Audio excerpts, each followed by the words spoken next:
Dana Lembaga Pengelola Dana Pendidikan atau LPDP tidak di-stop, melainkan justru akan diperluas. Hal itu ditegaskan Menteri Koordinator Bidang Perekonomian Airlangga Hartarto.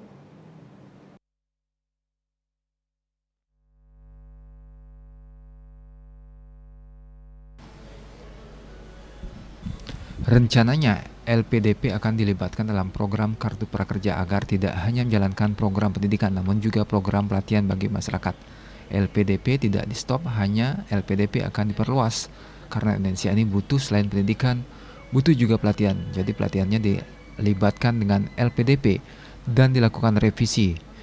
Dikutip dari kantor berita Antara, Menko Airlangga menjelaskan bahwa dalam revisi program nanti akan ada petugasan khusus guna mendukung industri pariwisata termasuk rencana Tourism Fund yang akan dikelola oleh LPDP. Namun, ia menyampaikan bahwa revisi program harus dikaji pemerintah. Hal ini sejalan dengan usulan Presiden Jokowi sebelum ingin menyempurnakan sistem LPDP.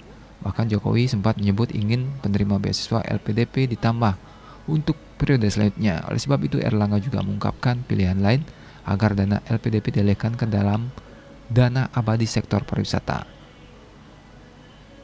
Sejak periode April 2020 hingga Desember 2023, program Kartu Prakerja telah memberikan akses pelatihan bagi 17,5 juta orang penerima dari 514 kabupaten kota.